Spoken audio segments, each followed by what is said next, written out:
Welcome to the Bangor Sports Science Podcast, the official podcast for the School of Psychology and Sports Sciences at Bangor University.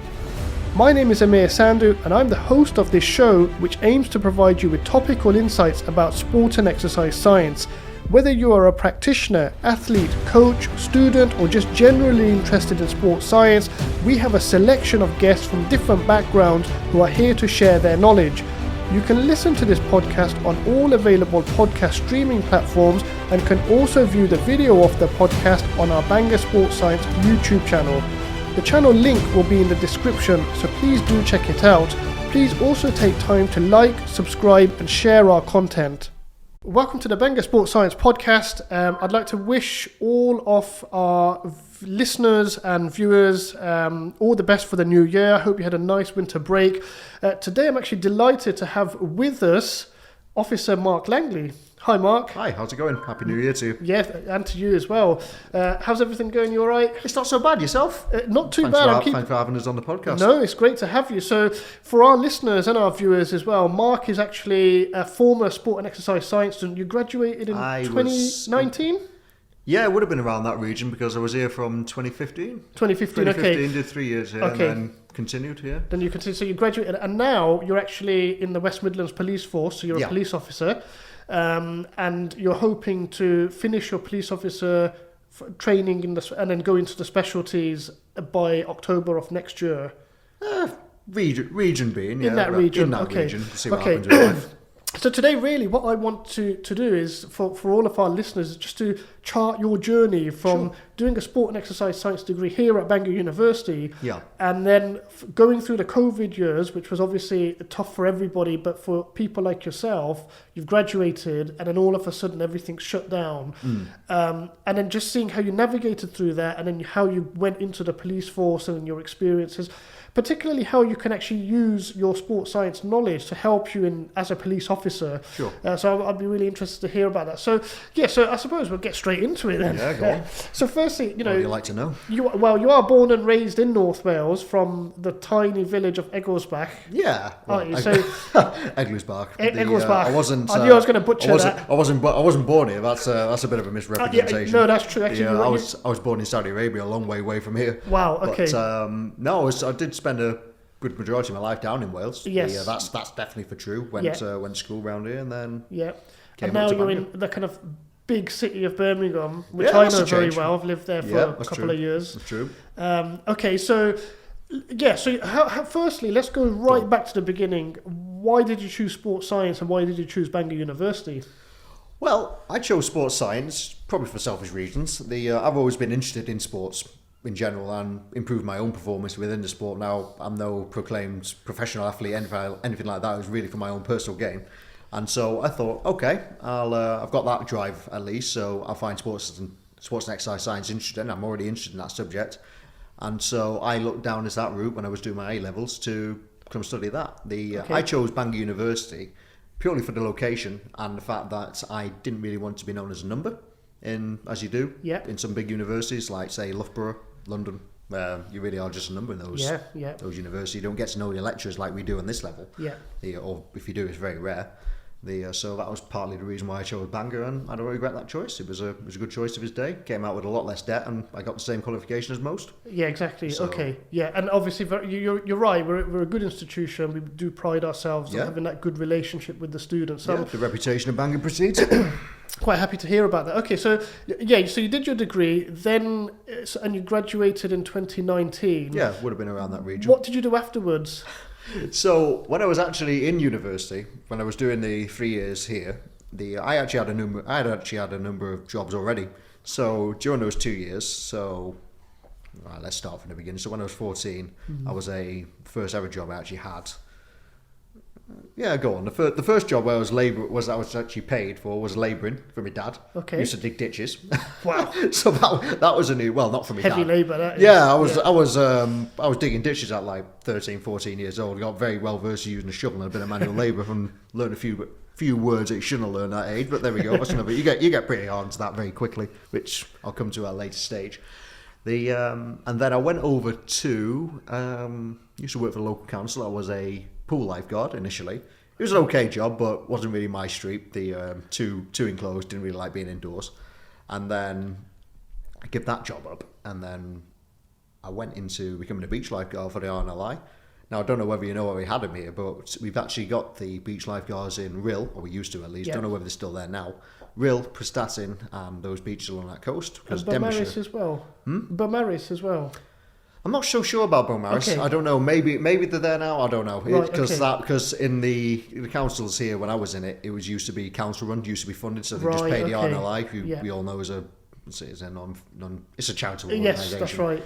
So the council paid them to provide the lifeguards with the training, and that was a good job. It was. Okay, But I didn't just cover those beaches. I used to do England as well. So I used to do Formby and what was another one?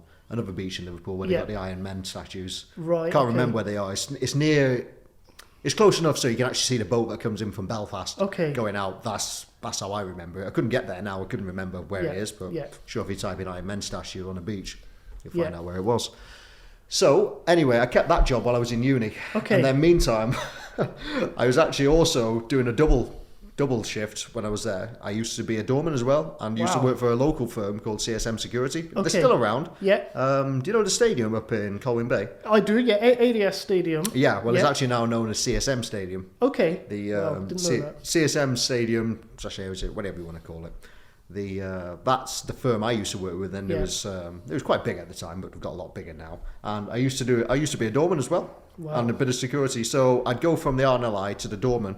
Yeah. And then I'd do that and then wake up again for about 9 o'clock and be back on the beaches again. Wow, okay. And this was whilst you... This was whilst I was in uni. Now when term time came around, I dropped one of those jobs because the summertime one was only seasonal. Okay. Well, the beach lifeguard, I should say, but that was seasonal. And then when I was here, on the weekends, I'd be on the doors. Right, okay. Because I was 18 by that point.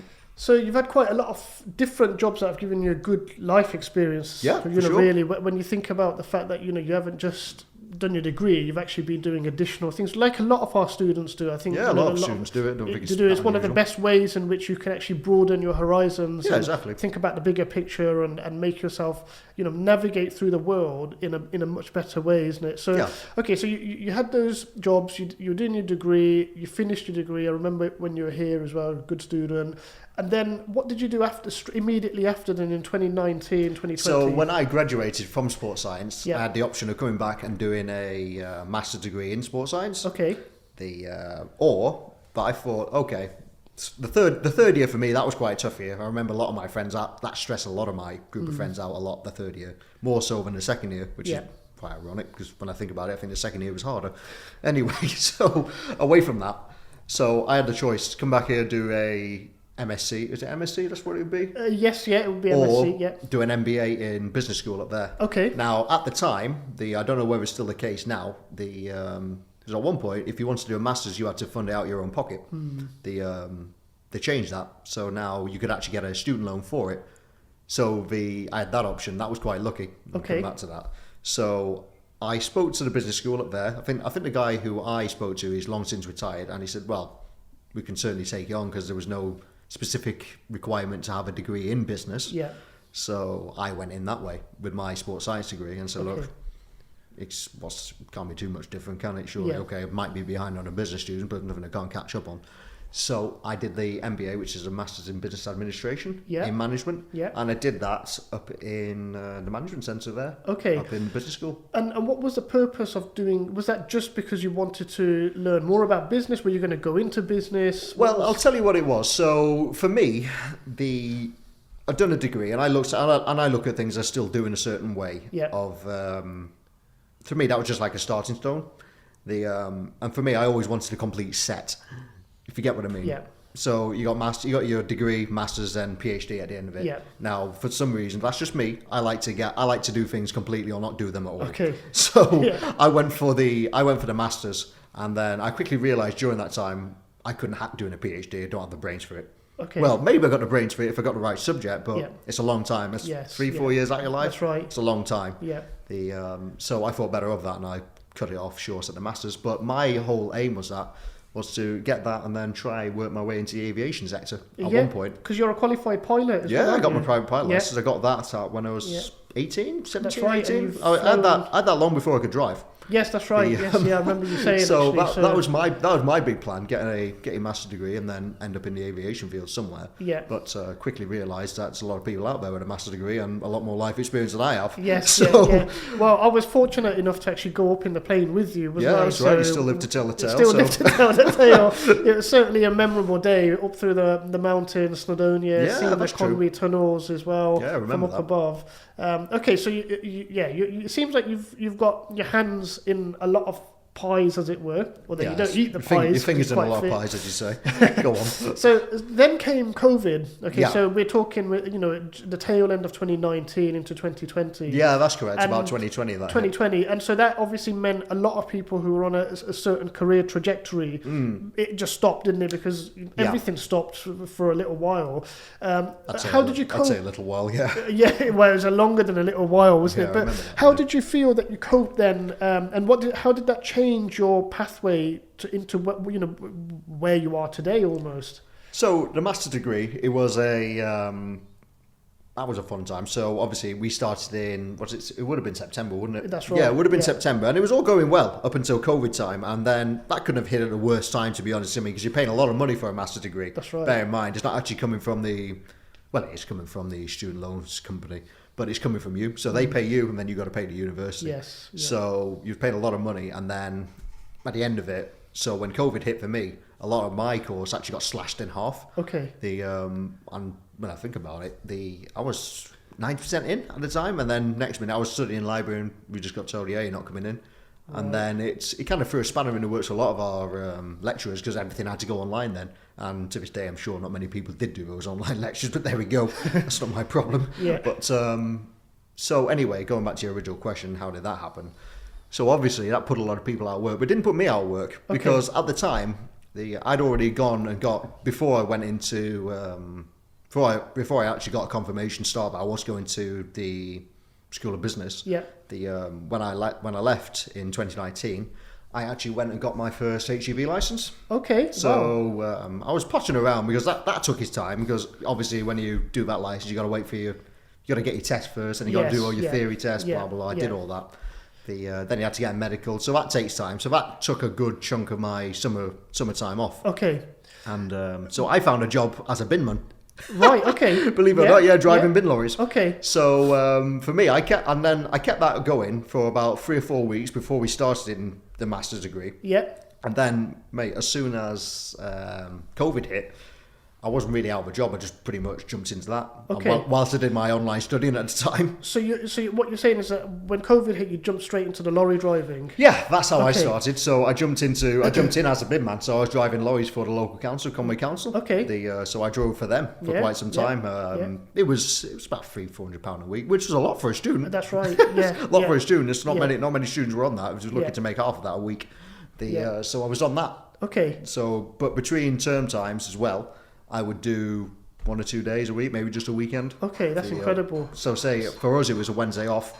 Yeah. I'd work the morning and the Wednesday, carry on with the rest of my day. Yeah, well, it shows quite a lot of humility to go from sports science, MBA, and then due to the need as well, getting your HGV, driving a bin lorry, and just doing that and not having any kind of hang-ups and drawbacks. You've got to earn.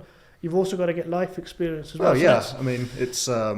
I think it's important that regardless of what education you have. I mean, at the end of the day, it is just that. It's an education. Of course it is. Of course it is. You would have learned quite a lot being, out on the streets and working. I mean, with... I've got my hands dirty before. So for me, I mean, quite literally shoveling. Yeah. Insert a swear word in that one. Yeah. But so no, it's certainly a good philosophy to go through your life. You've got to go, regardless of the circumstance. You've got to try and find whatever opportunities are available. Yeah, exactly. I mean, you've got to pay your bills. Exactly, and not think that they're beneath you. Okay, so you did the bin lorry, but then you moved on to kind of more freight trucking as well. So during that time, so obviously when I finished my masters, I thought, right, okay, that really is the end of it. And but going back to it, so during that time when I was in the master's degree, no, it would have been the third year university. I actually applied for Manchester Police. Okay. Quite some time ago. I got rejected at the time. Okay. And Why do you mind telling us? no, why I don't you actually, rejected? because it's actually quite relevant. So I got rejected on that one because of lack of life experience. Right. Okay. Quite plain and simply. That's what happened. So with that you one. can get rejected to the police for not having enough life experience. That was back at the time. That was back Okay. then. The whole process has changed now. Okay. Since Okay. then, I don't know what the new process is like Yeah. now. But that was on that That process. was then. But Okay. that's what came back on my report. Right, Not okay. not exactly stated like that, lack of life experience, but when you read into it, you're like, yeah, that can be related to lack of life experience. Which, okay. let's face it, at the end of the day, 18 years old, Yeah. straight from university to police. Yeah. Yeah, no, it's quite Realistically, a big jump, that's a big jump. It's a big jump, and we're going to talk a little bit more about your experience as an officer. So then you did apply to West Midlands Police. Yeah, so this is where that happened. So Okay. I'd finished the master's degree. Quickly realised that I need to make money here. Yeah. Because the overdraft ain't going to pay off itself. let's face it. At the end of the day, banks like HSBC, NatWest, they don't care what you do for a living, as long as you clear whatever. Yeah. So I'd always had a fascination with these big things that moved when I was a kid anyway. Yeah. And so I used to watch these lorries go up and down the road. And I always used to think so, even when I was driving, for, you know what, I wouldn't mind doing that one day. And so I went back to the HGV school. Okay. And then I got my additional license. So what that is for me is just literally, it unlocks the power on the truck. Okay. And how much, well, actually, no, that's a lie. It doesn't unlock the power on the truck. So it just allows me to tow whatever I want in the back. Right, okay. So from memory, now I don't think memory might serve me well, but from memory, for your first license, you can only tow 750 kilogram trailer, Okay. which isn't a lot. Yeah. The next one unlocks it up to about 44 ton. Okay, That's what you see wow. going up and down the road now. Yeah, And that's yeah. what I used to drive. Okay. So Wow. I did that, and then honestly, there's no word of a joke in this or lie. I got my license. And then as soon as I received those stamps on my license, I then got my tackle card. And then I was on the phone to an agency, and I was accepted at that agency. I remember I'm still in touch with that agency today. Yeah. Actually, a local agency, and I still get work from them every now and then. Okay. Which declared and everything. But so I went into that, and honestly, I had my interview the first day. The next day, I was in the truck. Right. That's how quick it that is.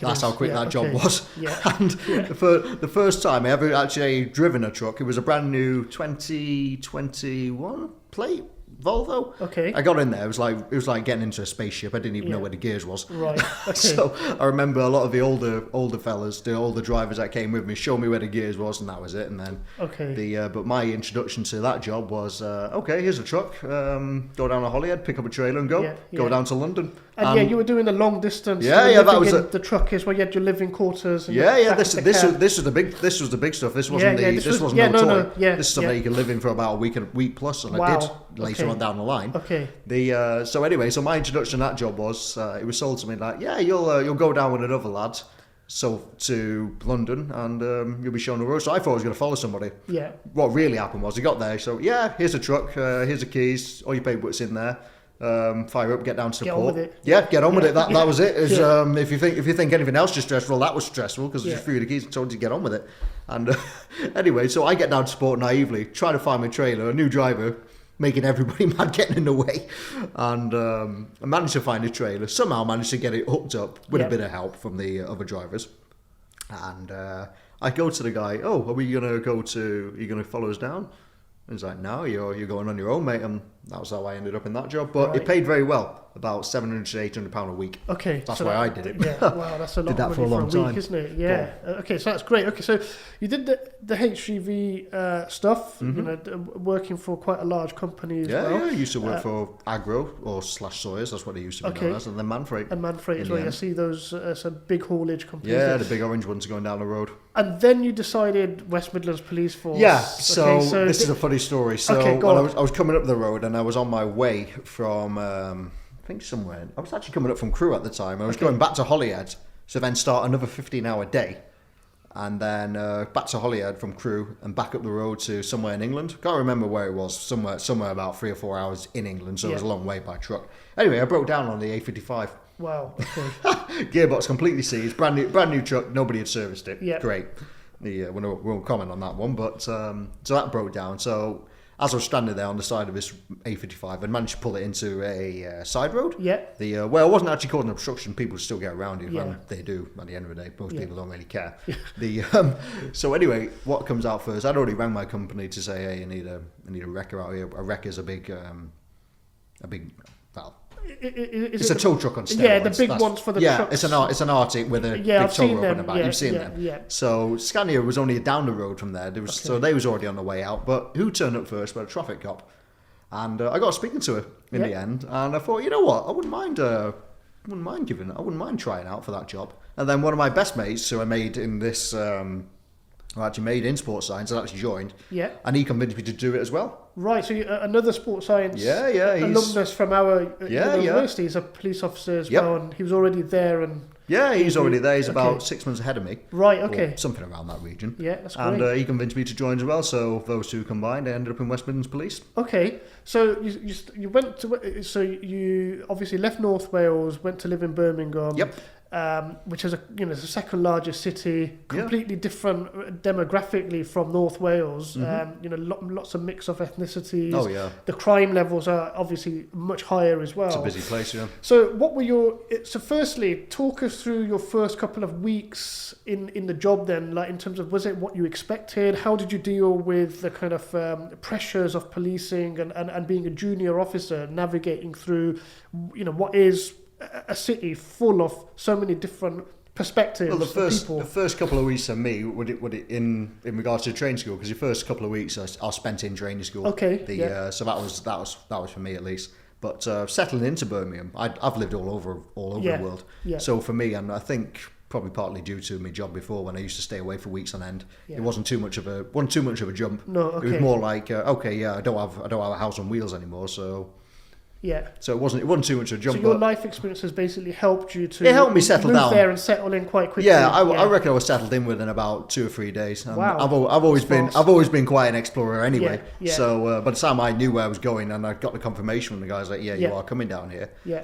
I'd already sorted out my accommodation, sorted out the gym where I was going to go. Yeah. I knew exactly where I was heading. So what's the process? And so you joined the police force. You mentioned that the first couple of months are in the college. Yes.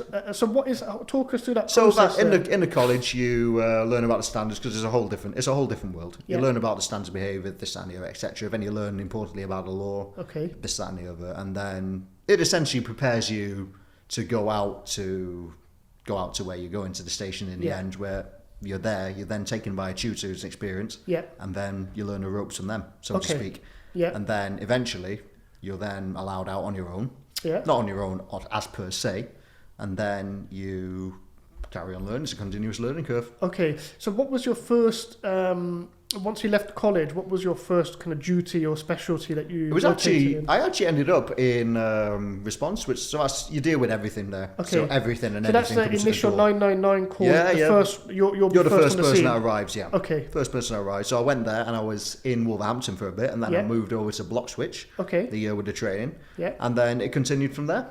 And did you have, so I think for me, the thing would be like go into a situation where there's, a particularly frightening situation where you're dealing with a criminal or there's aggression or weapons being used. Did you have like any kind of fears or that you might be going into an unknown situation where you might be physically in danger as well?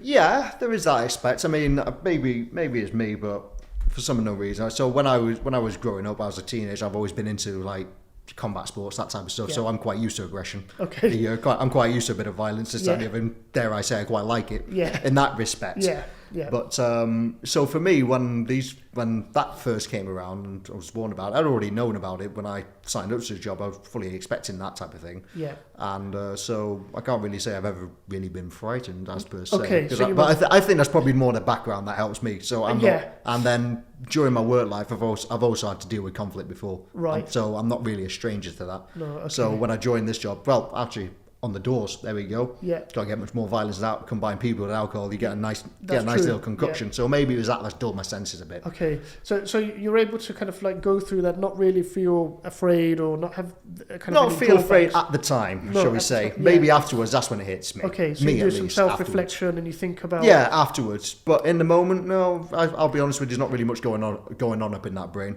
Okay, no, well, I was going to say, well, you seem to accomplish that. I think there's probably a lot going on in the brain. Nothing going on in the brain or that. I would say, so in the response team that you're in, any notable things to kind of mention, highlight? Yeah, so I'd tell you what, as a degree holder, so although I've got a degree, I've got a degree and a master's, so Yeah. more than overly qualified for that position at least, but there is a lot of studying involved. So I signed up at the time when you had to do a degree regardless, and when you look at it from a business point of view, the way I view it, if I pay for you to do a degree in something and you've signed up to it knowing that you're going to do a degree, well, guess what? Even though if I've changed it at the end of it, so the new candidates that come in, they don't have to do it. I've still paid for you to do your degree because at the end of the day, that's how universities work. That's right. So, of course, you're still expected to do that degree, and I'm in that boat. So, Yeah. although I've already got one, I've already signed up to it, I've got to do it. Yeah. So, but the sports science degree, that helps a lot, and it helped Okay. me in my master's as well, because studying is a whole different ball game. Yeah. It's the way you word it, academic writing. You can put all the information you want in there, but if you can't write it in the way that academics want to hear it, Yeah. you're not going to get very far at the end of the day. Okay, so you're saying even in the police force, Yeah, there's still academia involved. still academia, Someone's report gotta pick up the writing, paperwork.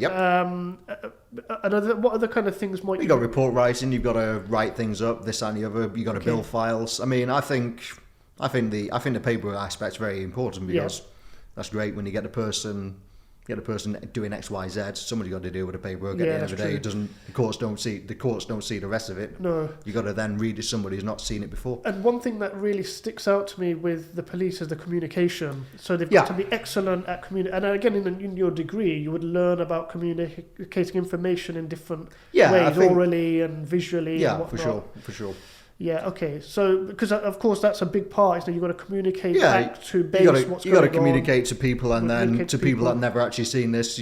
I might just walk into a room and say, "Oh, what's going on?" And I need to know what's happening. Yeah. So I'm comfortable to take it over. That's it. Yeah. You know what I mean? So I think the degree is quite helpful in that manner. Okay. But again, it's all what you make of it. So you did respond. So then, what did you move on to after that? So I'm on rotations at a minute. Yeah. So then I got moved on to OXET, which is online child sexual exploitation. Ooh, okay. That's an interesting department. I found it at least. But the nice thing about that department, it's all online, and unfortunately, with most computers, you can't really deny what you've done because it is there. And computers don't do it themselves. So you were looking at cases of online abuse, sexual abuse. Yeah. This can be this. Well, yeah. Sometimes. Well, I didn't do the live stuff, so I wasn't allowed. But this is things that people have been typing in online and watching. Right. Okay. And in that world, believe it or not, there's all types of categories. I won't go into it. Yeah. But they're out there. You can imagine it. It's there. It's been done. Yeah. Okay. So, Did you find something like that in terms? Again, I'm thinking more from a psychological perspective. Seeing things that us mere mortals don't necessarily see. I think that's a bit of a strong word. I think everybody feels something. Okay. But I think police are people at the end of the day. Still got feelings. Still got brain. So how do you deal with those feelings? So how do you kind of like shut that off and go home and be able to switch off like from the kind of things that you deal with, not just necessarily in the sexual abuse, but even just in a day-to-day policing? How do you switch off from it? I think it's important that you have something to do outside of work, that you keep friends away from the job. Yeah. Like, it's great. Don't get me wrong, it's important to have friends in the job as well, but it's also important equally to have friends outside of a job that are nowhere near it. Okay. So, because I think those friends keep you sane. Yeah. They're firm reality that, you do a very responsible job, but at the end of the day, it is your job. Yeah. There is other things out there. Yeah. So I think that's a very healthy relationship to have, because it then keeps you. I think it's very easy to get stuck in one way and not realise, there is a life outside of this. And I think those friends outside of a job keep you in that. Yeah. But to shut you away from the psychological things, I tend to do a lot of sports down that way, and maybe that's just part of a degree, because when I was down here, I was quite into sports anyway. Yeah, well, but I think that keeps me sane. One thing I was going to ask you was the kind of role of sport and exercise science and fitness, and like more generally, how does it help you as a police officer? Not only just playing or participating in sport or going to the gym or whatnot, but in terms of the knowledge and application of what you learned during your degree, how does it help you to be a better police officer? Well, it helps me. So it helps me in regards to I do a lot of my own training. Yeah. So I use my degree in some aspects, like, okay, yeah, this is XYZ, it's probably the better way of doing it. Yeah. And then you've got your research that backs that up. Yeah. And then as well, the nutrition side there helps, because it's very, very easy to slip down that role and go eat McDonald's. Yeah. It really is, and we all know McDonald's isn't really the healthiest option, is it? No, and there's this old kind of, is it a cliche of police officers eating donuts? Hey, there's nothing wrong with donuts, actually. In moderation, there's nothing wrong with them. No, that's true. Yeah. You have as many donuts as you want. I don't recommend it, but you can. Yeah. But yeah, so I found the nutrition aspect's a very important thing, and just overall structure. Because I think what people realise is that, yeah, okay, it's probably not healthy, but also it's not the end of the world, because calories are calories. And okay, it's probably not the most nutritionally valued thing to eat, but there's nothing really against it. That's the only thing you can get, so long as you keep within that allowance. So that helps. Okay. But in the degree as well, because obviously sports science degree is a degree, and there's a lot of paperwork involved in that degree. Yeah. When you go and do your degree again, it's the same principle, isn't it? Yeah. Academic writing is academic writing. Transferable. Transferable. And then time management, you learn that a lot in sports science. That's what I did. So you learn to manage your time when things need to be done. Yeah, okay. Yeah, that's how I found it helped. And in terms of, so obviously you then moved on to some more specialties after that, and I moved back to response. Well, I actually moved on to neighbourhood team, so that's dealing with that's your neighbourhoods. That's like your community policing. Yeah, community policing. Okay, and what's the long-term future then? So where do you feel you're going to specialise in? I know you've got some different options there, haven't you? Well, the nice thing about the police is that you can go sideways or up. Okay. Now, sure, yes. So I've got a keen interest in firearms. That's just me. Yeah. Always been interested in them. Maybe that's partly because of my Filipino heritage, because guns are quite a big thing in the Philippines. So I'm not a stranger to them either. Right. So, but I've also got quite an interest in traffic. I've always, yourself, I'm a big motorhead. Yeah. So I've got so them two things. But I'd tell you what else crossed my mind. Maybe trying a bit of city centre life in Birmingham city centre at least. Right. Okay. Doing maybe a year or two down there first. Yeah. So because I think that's quite an interesting role, because that's a very big city and there's all sorts going on. Yeah. But we'll see. Okay. So what in terms of what you would do next? And so let's say, for example, you went into the armed police. Mm-hmm. What would you do in terms of your training? How long further would you need to train for? It's a different type of policing down there. So don't quote me on this. I think the course is 10 plus weeks long. Right. The firearms course. So they got, I want to say 25 weeks. That's what I want to say. I don't know if it is 25 weeks, but it's quite an intensive course, and either pass it or you fail it end of the day. Yeah. But with that course, from what I've been told, you've got to be very, very fit, physically fit. Okay. And you've also got to know your powers. Right. Which powers as in know the laws. Yeah, you've got to know your laws, but importantly, you've got to be able to combine those two. So you've got to be blowing. Okay. And still be able to think. Yes, I see what you mean. You know what I mean? Yeah, like exactly. there's two different things here. You can be very, very fit. Yeah. But you've also got to be able to think cognitively as well, at the same under pressure. Yeah, that's the one way. And I'd say what I like doing actually, when I do run on the treadmill, I tend to run quite hard on the treadmill, get myself really blowing where I'm really gasping for air, and then I'll just test myself. Yeah, that's a great something, and if I get it right, I know it's there. Yeah. Then I can always pull back on it, and it has helped in the past when I've actually had to run after somebody and then thought about those laws. I've seen cases of elite athletes do things like that. So they've been put themselves into a really intense exercise protocol, and then they've been solving a puzzle at the same time, and it's this whole thing about trying to develop your cognitive abilities when you're actually under extreme physiological stress as well, as in with exercise. So that's quite interesting. Yeah, so maybe that's a subject in sports science. I didn't actually read into any of that, and I don't know whether there's any psychological things in that. Yeah. But I suppose you use my degree in that aspect to improve my own game. And then I've got a more kind of general question. So I grew up watching The Bill, which might be a little bit before your time. Me, 1990s. Maybe some of the other guys, and a lot of other cop shows and stuff. And is it like it basically is real policing like what we see on the television, or is that all kind of like exaggerated? It's a bit exaggerated. I think so at least. Maybe some other colleagues will correct me on that, but I think it's a bit exaggerated. Yeah, I always say like if you were to take the day-to-day of any job, it wouldn't make good TV, would it? So no, it wouldn't. They just take out the best bits, put it all together, and you've got your like 30-minute episode, and it's like wow, that's because I remember when I was a kid, I was watching The Bill. I said to my mum and dad, I want to be a police officer. I think it just looked cool, didn't it? It's a good recruitment drive, I've got to admit. I mean, got to think about that one. I mean, it's like when the RAF put out for pilots. I mean, you've seen their adverts. I mean, Anyway, away from that, I'd say the good shows to watch are. Don't know. So police custody, that's quite a good one from what I hear. You know yourself. I don't watch a lot of TV. Anyway. This is only from what I've been told, and I think the new episodes of The Met or something like that. They're quite interesting to watch. Okay, yeah. So what you're saying is, if somebody wanted to get a taste of policing as a career, so some of our undergrads at the moment, if they watch the 24 hours in police custody or police custody, something like that, isn't it? And then The Met, two good programs that give a more realistic account of what the day-to-day life of an officer might be. Any kind of negative things, like things that you think, it could be better, or that's probably the unpleasant part of the job? Unpleasant. Okay, I mean, I'm kind of used to long. I would say like the long hours. You got them. Yeah, if you're not used to that, that can be a problem. Yeah. So, and the fact that sometimes you can go sometimes 12 hours without having a break. Wow. Now, for people like me, when I was in my old job, when I used to work for the Irish, and they were constantly pushing. Believe you me, they knew how to push. It's not so much of a big deal to me. I'm used to that. But you get some people that join, and that is a shock. It's a cultural shock. Yeah. You got night shifts. Some people don't like night shifts, so they join not thinking that you do have to do night shifts. And 24-hour organisation, you do have to do them. Yep. But negatives.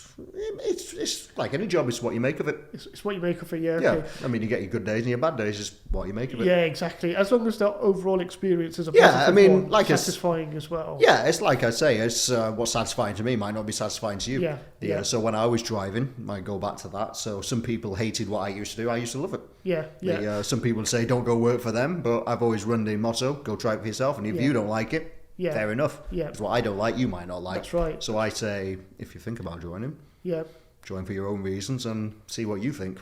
Wow. Okay. And I've got so many questions that I could just ask you about the policing. It's just a fascinating topic. I know that we've got to keep it on time, but any kind of tips then for our undergrad students or postgrad students that are kind of thinking about a career in the police force? What kind of things?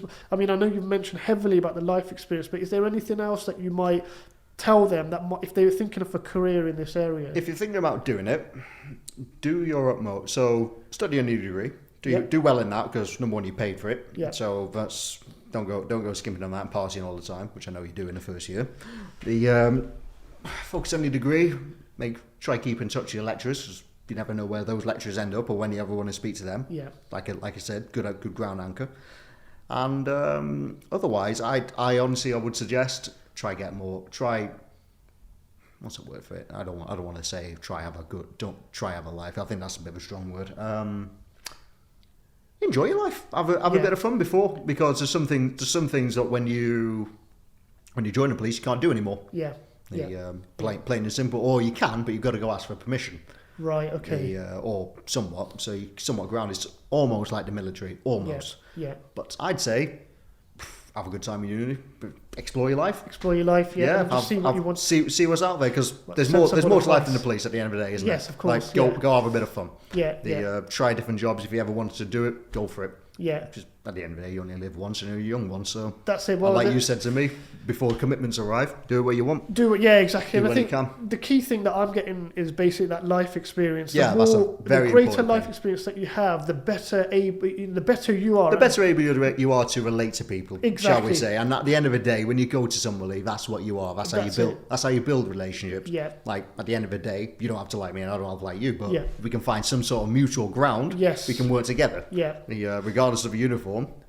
Most people have a go at that. But. Exactly, and I always think with the police, they're kind of there all the time, everywhere. But sometimes for some people, their interaction with the police might be the first and only time. That's it, yeah. Because it's not, you don't have the police. And sometimes it's not always on a good term either. No, it's not on a good term either. Sometimes some people, their first contact they'll have with the police is when the police are delivering a death message. Right, yeah. That's why when you knock on some people's doors, you think, what's happened? Yeah. Because otherwise, law-abiding citizens don't really have much to do with the police, do you? Exactly. Like, how many times you had to deal with them. Yeah, hardly ever. At your door, that means. But never, in fact. Exactly. So, I'm not talking about speeding down the road. That's a different story. But knocking at your door. Yeah, no, that's first thing that runs through your mind is what's happened. Exactly, and then if you're as a police officer, if you've got that ability to relate, you've got that ability to relate and speak to people and get on their level. Yeah. Which is speaking to them as a person away from the uniform. Yeah. I think you'll be all right. You'll go far, won't you? And I would say that's probably something that will help in other careers. Yeah, it helps in all aspects of life. It helps in a lot of aspects of life. It helps in all aspects of life. Makes life easier. Getting on with people is a very important skill to develop. Yeah. You don't have to like them, but exactly. And hell, that's something you can develop while you're in university. Yeah. Just by the sheer amount of people that arrive. Yeah. And I think you'll know yourself. Most students nowadays aren't very talkative. You've got to go in there blind approach, and that's a lot what you do in this job, blind approach people and start a conversation. Yeah.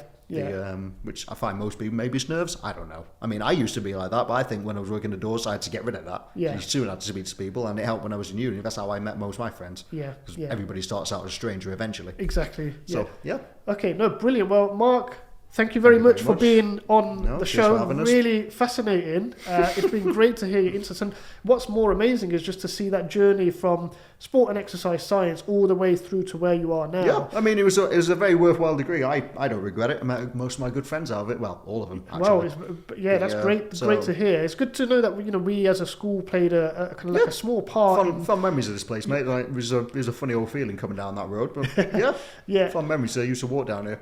No, that's great, and and we wish you, and I wish you the very best for the future. I hope whatever you decide to do, armed police, traffic, or something else, you get to, you achieve the goals that you want to achieve, and we'll get you back on again in the future. When you're in your specialty, no, I'm sure you will be, and we could chat a little bit more about the next stages and stuff. But it's certainly been great to have you, Mark. Yeah, and great for having us here. Thanks for bringing back the memories. No problem, and wish you all the best for the future. So that's everything for that. Well, that's today's episode done. Please do join us again next month when we'll have another exciting guest, and we'll share some more stories. We'll see you soon. Thank you for listening to today's Bangor Sports Science podcast. We hope you found it informative and enjoyable, and look forward to bringing you more episodes. Please like, share and subscribe to our content, and until next time, goodbye.